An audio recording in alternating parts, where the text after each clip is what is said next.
All right, good evening, guys. How you doing? I'm Mike McCormick. You know me, based on the videos that the Advanced Criminology has put out in reference to the death of Officer Sean Suter. I'm back on this particular case, and I will probably be back a lot. I think I have to come back a lot simply because as this thing needs to be developed more. This case needs to be developed more. There needs to be a little bit more action in terms of trying to find a suspect. I think the sooner that we can develop a profile of the suspect, the better off we can move and assist the police department in getting this thing dealt with. If you recall, on the 18th of November is the first time that we posted a video regarding the killing of Officer Suter. And if you recall in that video, this is November 18th, that we said to you, the viewer, we said that officer's clothing would be torn or in disarray. We also said that there would be no other cartridges found from a second weapon. We said that. We also said that the head wound suffered by the officer would be point blank, meaning within inches. I mean within 3 to 5 inches is what I'm talking about. And generally, since we don't have the autopsy report, generally speaking, the way that is determined when someone's been shot point blank is the muzzle blast from the weapon, and it'll be darker around the area where the bullet entered, and it'll have a lot of debris from the muzzle blast itself. So those things we kind of knew simply because if you look at how altercations occur, particularly when two people are struggling for a weapon, it's always going to be in close proximity. I will take this away from this whole thing. I do not at this point believe that the suspect was struck by any rounds from Officer Suter. I don't believe that, simply because, not because I don't believe the police commissioner. I just don't believe until we get the results back from clothing, if there are any types of blood spatter on the officer's clothing, any types of DNA that's not consistent with the officer's DNA on that clothing. That's kind of the only way that I'll kind of conclude and agree with the commissioner that that individual was struck by a round or 2 rounds, since we now know, because we had come out and said 4 rounds on the 18th of November, so we have to backtrack and agree with the commissioner, since they were there and their crime lab recovered 3 spent cartridges next to the body of the officer. But we came back on and also told you in another video dealing with the officer who had in one hand a radio and his handgun, service handgun in the other hand, is what I truly believe. I mentioned that because the officer did not call for backup until he got into the confrontation, into the actual struggle, which is always difficult when you're dealing with someone who's fighting you for your weapon at the same time you're calling for help. We now know, based upon the commissioner's response this evening on the 22nd of November, that Officer Suter had contacted KGA and tried to radio for some help, for some assistance, and at the same time you could hear in the background, according to the reports from WJZ and the commissioner's office, that in fact you could hear the rounds going off. So that told me the officer was trying to radio for help, at the same time he was trying to fight for his weapon, which means that one hand was not available to fight off the attacker as it should have been. And unfortunately, I believe the Officer Suter had panicked back there, particularly when the gentleman had the gun, and Officer Suter didn't have any control, obviously, because you can't be on the radio at the same time you're trying to hold your weapon and keep your weapon from someone grabbing your weapon. So that's just something I wanted to bring to the forefront. I understand about folks who might view this video and think that I'm not being sensitive. Well, I am being sensitive, but at the same time, I'm also want the folks who actually view this, whether it's going to be other police officers who view this video or whether it's going to be local citizens, to understand some of the dynamics that goes on with attackers and police officers and things that they have to do to protect themselves and protect their lives. So I'm going to move on from that. I might touch back on with that, but I wanted to bring up what we do sometimes here out at Advanced Criminology. We look at some different types of profiling techniques, and what we develop really quick dealing with this individual here is what they call a situational impulse killing. And that most often occurs when officers stop individuals and try to attempt to question them, or whether they stop to make an arrest. It's a situation in which the officer and the suspect find themselves in at that point in time.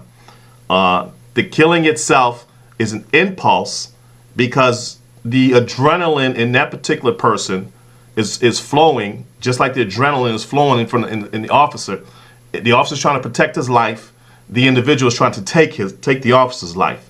Okay, so that's why they call it a situational impulse killing. And again, the only times, usually research has shown that those types of killings happen when an officer stops to question someone, no matter where they might be, or when it's time to effect an arrest on the subject. If you notice, both times it's a conflict ready to occur. One is the suspect does not know he might be arrested, but he's anticipating, particularly if he knows that he has a warrant on him or he has just committed a crime, and so therefore it's that's a heightened sense of time. I think in the academy they always teach that when you make that arrest, and you make it, and you make sure you put hands on and do not let hands off. An individual has to know that they are detained, and if that means handcuffing them, that's what that means. That's when I talk about making the arrest. When you go to question someone, there's defensive postures and measures you're supposed to take as an officer when you're questioning people, and that's protection. And first and foremost is protection of your service revolver. Most people will tell you in the academy, and they teach in the academy, that if you're left-handed or right-handed, you always, if you're talking to an individual, you talk to an individual on a 45-degree angle where your particular handgun is to your rear, whether you're a left-handed officer or right-handed officer. So therefore, if somebody leaps towards you, they have just they have further to go to get your weapon, which gives you ample time to respond. So that's, and I doubt if anyone will refute me on that in any of the academies will refute me that that's what's taught. I was taught that. I was also taught to cross my arms sometimes and maybe put my elbow on my weapon when I'm talking to people, so that I can constantly feel that weapon and know that weapon's there and I can get to it. It's just an easy move from the elbow to the hand to the draw. So those things, I'm just giving you some tactical, and that's what they call that, tactical policing, so that you kind of know what I'm talking about when it comes to situational impulses by potential suspects. So what we look at, I'm going to run down a list of what we look at when we try to develop a profile of a killer. We look at contemporary culture. We look at habits of felons. We look at fads of different age groups. We look at certain characteristics. We look at prior incarcerations. We look at crimes. We look at the different methods of killing. We look at motives, which is the most important thing of anything I'm saying to you today. We look at the habits of suspects. We look at transportation, whether or not suspect has his own method of transportation or uses public transportation. Areas frequented, where does the suspect hang out at? How many times a day does he frequent a place? In this case here, I'm familiar with the area. If you look at the intersection of Fremont, at Fremont and Bennett Place, there are two stores. One is on the southwest corner, one is on the northwest corner. So that tells me that sometime during that week, which would have been, the incident happened on the 15th. So we're talking about the 12th, we're talking about the 13th, the 14th, and the 15th. I believe that if you go back and you kind of can go in those stores and get some film, if some of those foreign Korean stores or Chinese stores have them, you will probably find that that individual frequented those particular spots. A person is just not going to show up in a particular area, kind of like unnoticed by people who live in the area. That generally doesn't happen. Very, very rare. So I would say to the police department that that's certainly something that I would consider doing if they haven't already done it. Certainly there's blue light cameras. I don't know whether there's any on that particular corner, but there's certainly blue light cameras on the perimeter of the area where the officer was killed. One of my best cases when I was out there years ago was a case that happened where the state health director at that time and her husband were attending a show down at the Meyerhoff, and I was working Sector 3, which is that Murphy home area that I was talking about, and a call came out for a robbery, armed robbery at the Meyerhoff. Well, instead of me driving all the way down from my post to the Meyerhoff to help out, I stayed up in the area where I worked at. Typically, I didn't go off my post very often unless I had to. Okay, because one thing you learn, and I don't know whether it's, again, I'm old school cop. I don't know whether they teach it again. When I say old school, I used to carry nightsticks. I had a call box key. What else did we carry? A bulletproof vest had just come out when I came on the police department, and some guys couldn't even. They didn't even issue everyone a bulletproof vest. Some guys had to buy their own. So this is how antiquated, things were for me back then.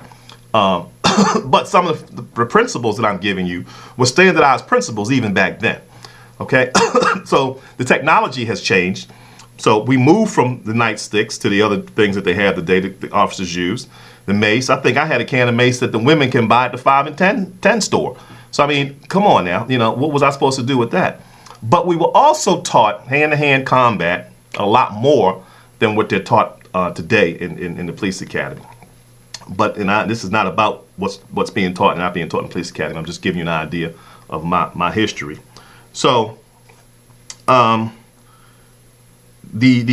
blue lights, because the story I was relating to you about me being on a perimeter, is that oftentimes when crime happens, people who are on foot, who are escaping a crime area, are going to kind of go back to where they live at. So if you hang up in the areas where folks live at, 9 times out of 10, if they're coming back from committing a crime in one area, they'll probably pass you. They'll probably walk past you, not even think that you even know that something just happened down, in this case, at the Meyerhoff. So, eventually, after the description came out, and that's the other reason why you ride the perimeter. So when descriptions come out, you're right there. So if somebody's running northbound or running east or west or southbound, 2, 3, or 4 blocks away from the crime, and you're just sitting in your car, and you see a group of people walking fast that happen to match the description that you're talking about, then that's your time to act and get everybody on the ground, with your weapon drawn. That's what you do. That's not time for discussion. I ain't got no rap. Let's get down on the ground right now. So that's what I'm talking about. And I put 3 people, 3 young men, all juveniles, face down on the ground with a gun. And I meant that when I told them to get on the ground, I wasn't playing. And I think they knew in my voice I wasn't playing.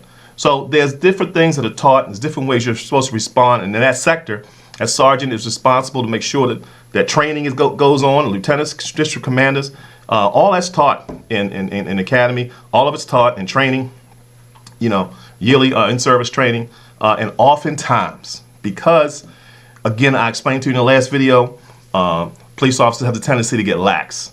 And getting lax in the policing will get you killed. Just from listening to some of the folks who work with Officer Suda, he seemed like a very, very nice guy from all the compliments that he's gotten on TV and by family, friends, and coworkers, the things I've heard. And he was probably a very nice guy. But working the streets, particularly when you work in independent units, the same things that you were doing when you were in uniform, in working a car and working a post, is the same way you got to be, even though you might be working plain clothes. Simply because you don't necessarily have backup right then and there. You do, but you're not necessarily in a marked car. It's just you and your partner, in an area, investigating something, whether it's at night or in the daytime. So, the approach needs to be a little bit more continuum of what you would do if you were in your uniform working in a patrol car. And again, You know, when you get into that investigative mode, it's like you're out there kind of like, you know, you're getting a lot of investigations done by asking a lot of questions, you know, by meeting people. The fact that you wear a suit is non-offending. It's non-threatening to people when you're talking to them out there, particularly when you're doing investigations and homicides. Okay, but anything can happen to you as long as you wear that badge and as long as you carry a gun. So I'm going to say that. But back to my profiling. Again, areas that are frequented.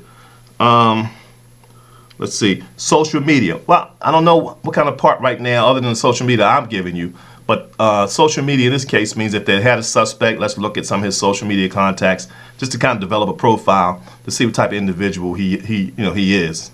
So, you know, that we're kind of ahead of ourselves on that. And let's talk about the neighborhood.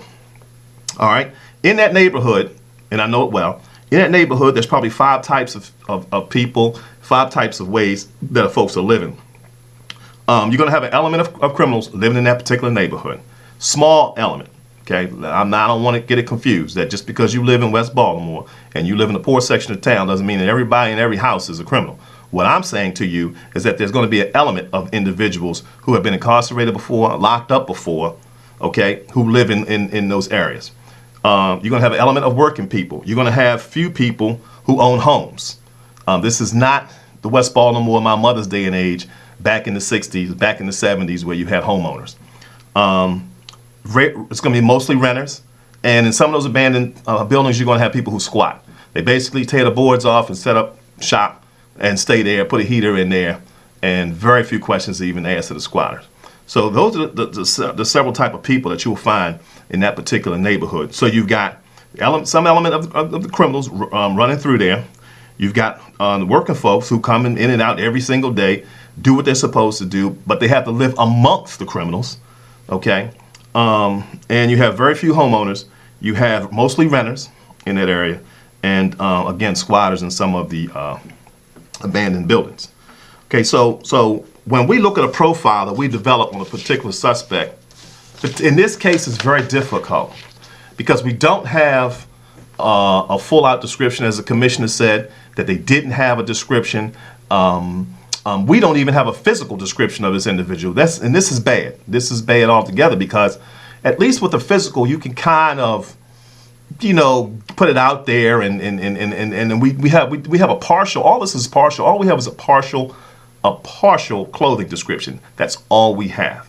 In fact, I don't even remember them saying it was a black male, but I'm going to assume that that's who it was a black male. So we don't have that. We don't have any footwear, color of footwear. We don't have anything. We don't have hairstyle. We don't have anything to draw on. So when we don't have anything to draw on here at Advanced Criminology, we develop our own profiling system, and it goes like this. Some of the things that we're going to be looking at in terms of our profiling, we're going to be looking at whether or not what we believe this particular individual, we're going to believe, when I say everything that follows, we're going to believe, that means that out of all itemized things that I say to you, this is what we feel that this particular suspect in this particular case has all the qualities of. Some more, some less. So here we go. We believe he has a juvenile record. We believe that he has a prior record of handgun violations and a record of violence. We believe he was currently on probation or parole. That's what we currently believe. We believe that he's been released within the past 2 years. We believe that he's served time not only in the city, but also in the state institutions. We believe he's not a juvenile at all. This is not a juvenile crime. We believe that this is someone who's killed before, but's never been caught. We believe that it's somebody who's fired a 9mm before. And the reason that we believe it's somebody who fired a 9 before, because this officer was executed. Out of all the places you could shoot a person, you shot him in the head. That was execution style. That tells me that you've shot a 9mm before. That's what it tells me. Okay, and in this particular case here, you executed this officer in that alleyway. Okay, so that's what we believe. We also believe that you're in the area, from the area, or frequent that area very much, and you were able to ditch your clothing ASAP. Okay, you were able to ditch that clothing very fast, and you were able to move out of the area very fast, virtually undetected. That's what we believe. We believe, again, as I said before, that you frequent Fremont and Bennett Place, and that you frequent those stores on both corners, on the southwest side and the northwest side. And we believe that there are photos of you from those stores in the past 2 to 3 months. That's what we believe. We also believe that you are between 5'9" and 6'1", and a weight of 200 to 220 pounds. You are muscle-built and athletic. We say that because Officer Suter was somewhere between 5'7" and 5'8". So we believe that he was overpowered by someone much, much stronger than him. Okay? So that's why we put those dimensions out there of heights and weights. We believe that you were pretty much a fad weed smoker, like most people that's your age. And we put an age out there between 27 and 35. We might drop that down to 25. So we think it's a 10-year gap there between 25 and 35. We're going to give it two extra years, though. That's because we're looking at individuals who serve time, hard time in state systems. Generally, when they get out, particularly if they get locked up, if they're 18 years old, they're going to do maybe 3 or 4 or 5 years. They will have been out, when they're about 25 or 27 years old. Okay, so that's what we believe. We believe you have no car, and we believe that you use public transportation. What else? And lastly, because you were incarcerated for a crime that's considered to be a crime where DNA can be extracted from you, we also believe that your DNA is in the state system. Okay, so if you folks can remember those things I itemized to you, then that's fine. This is the 22nd of November, and we hope that the trail is getting close to this individual, the Baltimore City Police Department. And one thing I do want to know is that when this individual was caught, I want you guys to remember that we put it out here first about this profiling. We also put out here first about situational impulse killing. Okay, it's kind of a new thing that a lot of theorists are working on to talk about that, and they generally talk about those impulses taking place right at the genesis of a questioning between a suspect and an officer, or either at or the arrest time, right then and there. There's heightened motions on both sides. Officers sometimes are kind of leery about making certain arrests because they don't feel comfortable sometimes putting handcuffs on certain individuals in certain ways. They need to know. If you ever watch a group of officers sometimes handcuff people, you ever notice how sometimes it takes a while to get a person handcuffed? Well, that's because a person's not cooperating. And so in this case here, we have a person who certainly didn't want to cooperate from the beginning, no matter what the conversation was, or no matter how the officer addressed him or approached him. But one thing, and I'm glad that the commissioner said it on the TV, he said that the officer was trying to communicate on the phone, on the radio for help, and shots rang out. That tells me that the officer was preoccupied with trying to get help as quick as possible. And you can't be on the phone, you can't be on the radio with one hand and having your hand on your weapon at the same time. You'll never win in that battle. You'll never ever win. Particularly a person who has 2 hands on your weapon, grabbing it from you to do you harm. So I'm gonna end it there. Again, I'm Mike, Director of Advanced Criminology here in Owings Mills. Feel free to respond to anything that we mention, and I'll get back to you individually. So I want to thank you. I'm out, and this unfortunately is sad because this is the Thanksgiving Eve, and the officer lost his life, and certainly have a lot of families, children are going to miss him dearly.